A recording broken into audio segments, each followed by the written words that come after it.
Welcome back to the podcast, everybody. It's Dr. Mark List coming at you with another episode of the Primary Care Podcast. Before we get into it today, we have a joke from the primarycarepod@gmail.com inbox from an anonymous listener. That's where you can send me any feedback, articles, etc.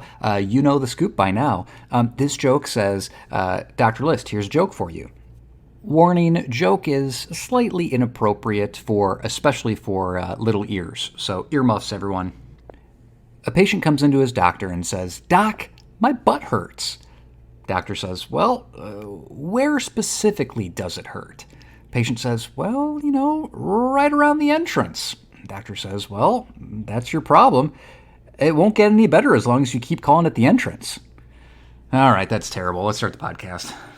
The Primary Care Podcast is written and edited by a family physician for an audience of other physicians, nurse practitioners, physician assistants, residents, and medical students interested in primary care topics. This is not a podcast for patients and should not be used as medical advice. This is also a personal podcast produced on my own time and solely reflecting my personal opinions. Statements of this podcast do not reflect the views or policies of my employer, past or present, or any other organization with which I may be affiliated. Thank you for listening to the Primary Care Podcast. I'm Dr. Mark List, here to bring you the latest news, guidelines, and updates from primary care sources around the globe.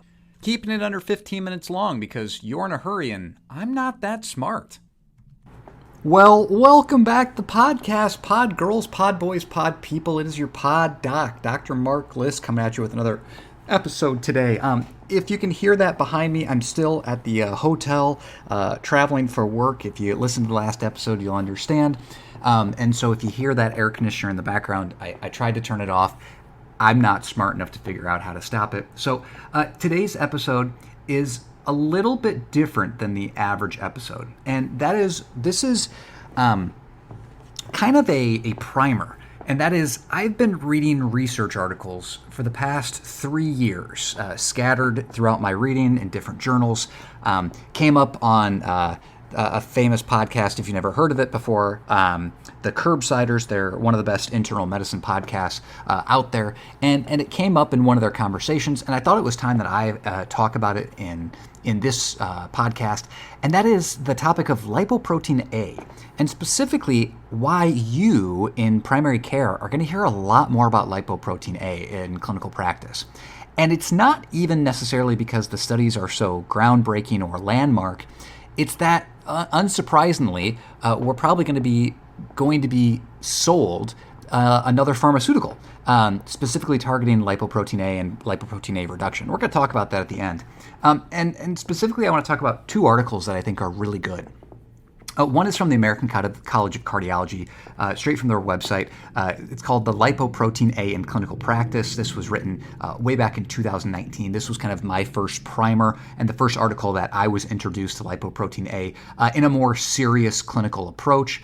And then there was a more relatively recent article that I came to, caught my eye, it's in the Journal of Clinical Medicine, and it's a review article called Lipoprotein A, Insights for the Practicing Clinician. And this was actually just here recently in June of 2022. And why is lipoprotein A thing, right? So lipoprotein A is a molecule. We've known about it since the 1960s, but there have been, over the past decade, especially more in the past several years, multiple population-based observational studies that have shown a correlation between elevated lipoprotein A levels and the incidence of multiple types of cardiovascular disease. And so there's this, correlative link between lipoprotein A levels and specifically, myocardial infarction, calcific aortic stenosis, heart failure, major cardiac events. And so now this is going to be something that you are going to have to know about in primary care, specifically because there's going to be emerging therapies and molecules that are specifically targeted to reduce serum lipoprotein A concentrations. And there has been no data to this point, as I'm recording this podcast, that has shown any kind of reduction in lipoprotein A associated with reduced MACE, right? Major adverse cardiac event. And specifically, also no reduction not only in major adverse cardiac events, but also in all-cause mortality or cardiovascular mortality. And why is that? Especially when we see lots of other studies with reduction of other particles, fat particles? Well, specifically LDL. Specifically, lipoprotein(a) is an LDL, right? It's a type of an LDL particle.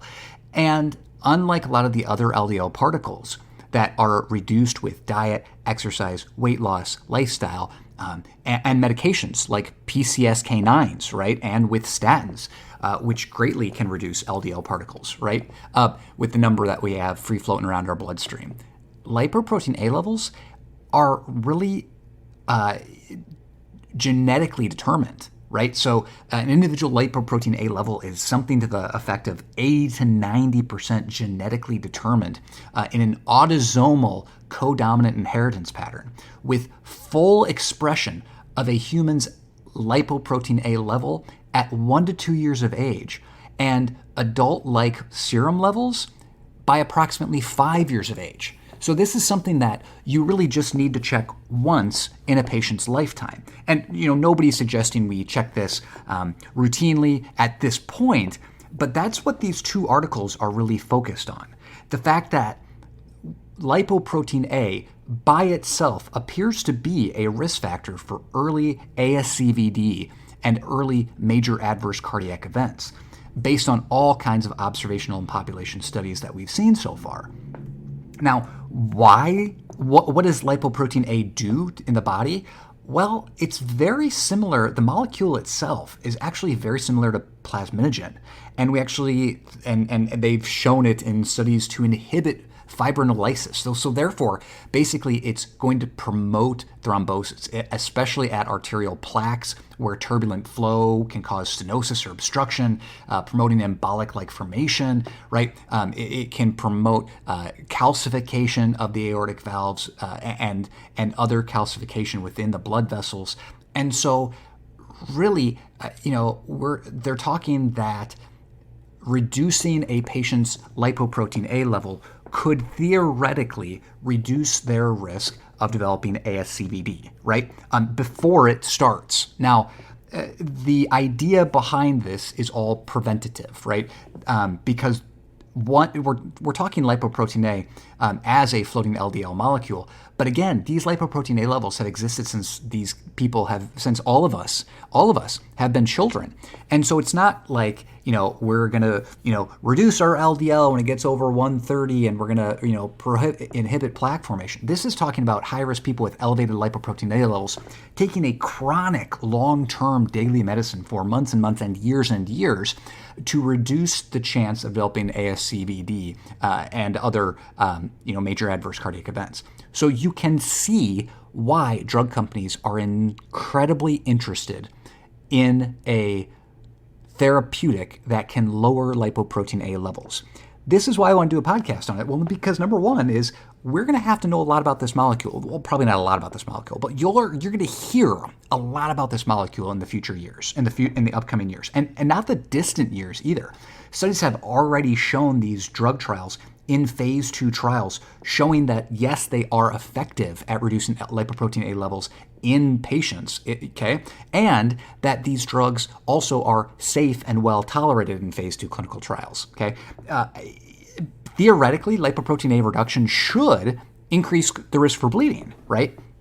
And there's been some trials that are a little bit controversial because the use of aspirin in patients with very low levels of lipoprotein(a) can be associated with increased risk for bleeding. Okay, but again, knowing what your lipoprotein(a) level could be historically a non-modifiable risk factor, but at least another warning sign of what your risk is of developing a heart attack. And so then we could further risk stratify using lipoprotein(a). I do have several patients that are curious about their lipoprotein(a) because they've read about it, or they've heard studies about it, or they've listened to a podcast. And so I've actually checked lipoprotein(a) several times in my career, but never on my own volition. It's always been at the urging or at the request of one of my patients, and I've never had a reason to turn them down. You can think about this as when we talk about moderate risk patients, right? With high risk patients, it doesn't matter. We're throwing everything at them to reduce the risk of their first heart attack and definitely to reduce any second heart attacks or second major adverse cardiac events.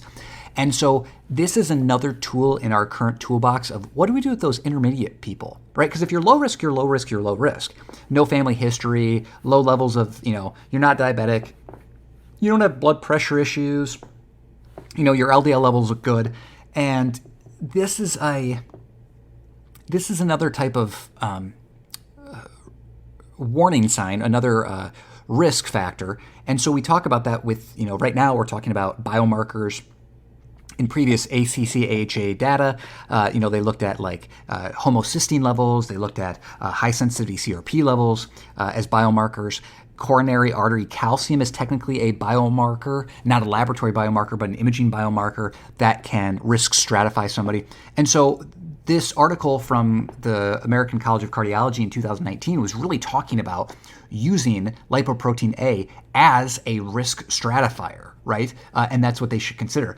They have a really good table here, table 1 in this article, that talk about the increased risk between patients that have the highest lipoprotein(a) level and the lowest lipoprotein(a) level, right? So if you look at quartiles and you have one group with the highest and one group with the lowest, the rate of myocardial infarction goes up 3 to 4-fold. The rate of valvular aortic stenosis goes up 3-fold. Coronary artery stenosis goes up 5-fold. Ischemic stroke up about 50%. Femoral artery stenosis, which is pretty rare to begin with, up 60%. Heart failure up 50 to 100%. Of cardiovascular mortality 50% up, and all-cause mortality up 20%. Now, these are observational studies. They're very well supported based on the types of studies that that there is a correlation between lipoprotein(a). But again, as I'm recording this, there's been no association with lowering those lipoprotein(a) levels and better outcomes or reduction of those events. And that's what is going on right now, and why you're going to hear a lot more about lipoprotein(a), is that there are phase 3 clinical trials looking at reduction of lipoprotein(a) levels using these new pharmaceutical targets to see what is happening to major adverse cardiac events. Now, here is my speculation. My speculation is that because the phase 2 data looked really good, that this will kind of be a fast-tracked drug. And why do I say that? Is because it's an incredibly enticing drug. There's a lot of buzz around this in the cardiology world. And this is another way to modify a previous unmodifiable risk factor for patients at high risk of developing a major adverse cardiac event. I very strongly am suspicious that the data is going to be incredibly weak in some of these initial phase 3 trials. And some of these initial trials are going to be barely positive, and they'll keep the trial going just until one of their outcomes becomes statistically significant. The rest of the outcomes probably marginal or non-statistically significant, but trending towards a change. And they'll immediately flip it and push the drug to market. And why I say that is because theoretically, a drug like this should take years of use in order to reduce the effect. Or at least that's a theoretical thought at this point, that it would take years of being on a medication to see a number needed to treat that's going to be positive. So I will. That's what my prediction is for these studies. But I can almost guarantee you that this will be put to market with just the very slimmest of margins passing statistical significance, and they are likely going to make their target, number one, make the study big enough to see even small differences in value, so recruiting an incredibly large number of patients. As of right now, they're planning to enroll at least 8,000 patients or 7,680 patients with a history of cardiovascular disease. So they're going to take the most high-risk people, the people with the highest chance of having a very short interval between when they start the study and when they're going to have their next event. And they're going to do that in order to, with the highest risk people, recruit the most events, so that way you can see an early statistical benefit. And so this is going to be a really highly loaded trial. And the trial isn't going to tell us what we need to know for most of our patients. And for most of our patients, they're going to come to us, say, I have this family history, I have this elevated lipoprotein(a) level, should I be taking this multi-million-dollar drug? And that's not what this study is going to say. This is going to be for people that have had a heart attack, and this is going to be for secondary prevention, very similar to what we see with PCSK9s, right? And we're not going to have any initial data on primary prevention. And that's going to be the people who are, what we want to prevent that first heart attack. We want to prevent that atherosclerotic coronary cardiovascular disease from even forming in the first place. And I don't think we're going to get that in any of the trials because I think that's going to be a very narrow target. Now, I hope that this was an interesting conversation. And again, I'm not trying to play expert here. I'm definitely not a cardiologist, but I've seen enough of these trials now play out, and I paid close enough attention to these trials that I kind of know what game they're playing. And yeah, this is going to be good for patients with a super high family history who have also had a major cardiac event, who are in the 30 to 40% of the population that has an elevated lipoprotein(a) level. That would be in the very high level or elevated level. Actually, numbers probably, the highest tier is probably 20 to 30% that carry the biggest amount of risk. But, it'll likely be targeted towards a huge percent of the population that have a mildly elevated lipoprotein(a) level. And then we're going to need more data to determine what the cutoff is for appropriate use of the lipoprotein(a). And again, these studies are going to be based on secondary data, not primary data. And so it's going to be a miserable time to get these approved with insurance. But again, this is all coming. It's going to be coming soon. Basically, they are, as of right now, actively enrolling patients and filling up the study. And because they're using high-risk people and because they're using secondary outcomes and secondary events, they're going to get data really fast. And so I will bet a year from now, we're going to hear the study, early reports from this study, and it'll probably be stopped at 6 months because there was a statistical benefit between the two groups. That way they can put the drug on the market. And I mean, maybe they'll continue the study long term, but I can almost guarantee you 6 months to a year from now, we're going to hear more about this. And now for something completely different than I normally do. I'm recording this 2 days after I recorded the first part of this podcast, and I reached out to my friend who's a cardiologist, and I just wanted to get his take on the whole lipoprotein(a) trend and the likely drug trials regarding management of lipoprotein(a) and how we're going to see it in primary care.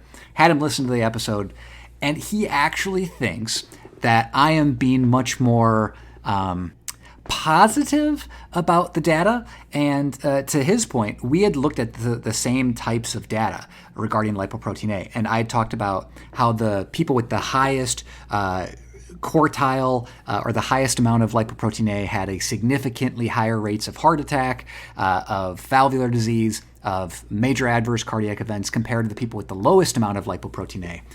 And his take on it was that the difference between those groups being that one is at the highest risk and one is at the lowest risk, and I'm paraphrasing, I don't want to speak for him, but even though they're at the extreme ends of the spectrum, he'd expect a much more clinically relevant impact. And he thinks that when we apply this drug and we lower lipoprotein(a) levels, that we are not going to see significant clinical outcomes regarding management of lipoprotein(a). And so he thinks that this is going to be in the long run a big nothing burger, and he kind of relates it back to when we started doing. The trend was after the Reduce It trial, there's a big push to get patients on prescription strength fish oils. And now there's a study, and I almost thought about doing this as a podcast episode, that showed that this Reduce It trial, that their placebo mineral oil actually increased major cardiac events. So it wasn't necessarily that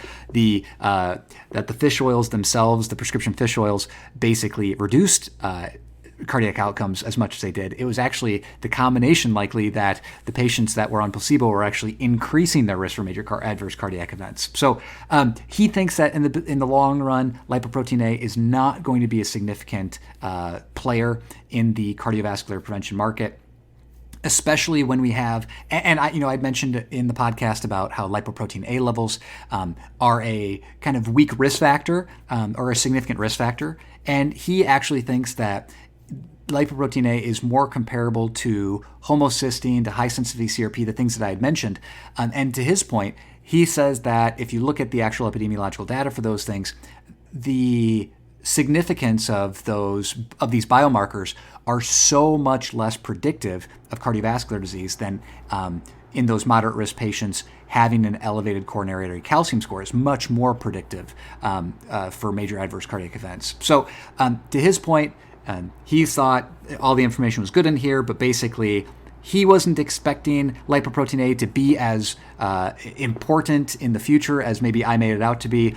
And again, from my perspective, I just think that we're going to see drug reps, we're going to see advertisements, we're going to see pushes from patients on, hey, I need my lipoprotein A level checked.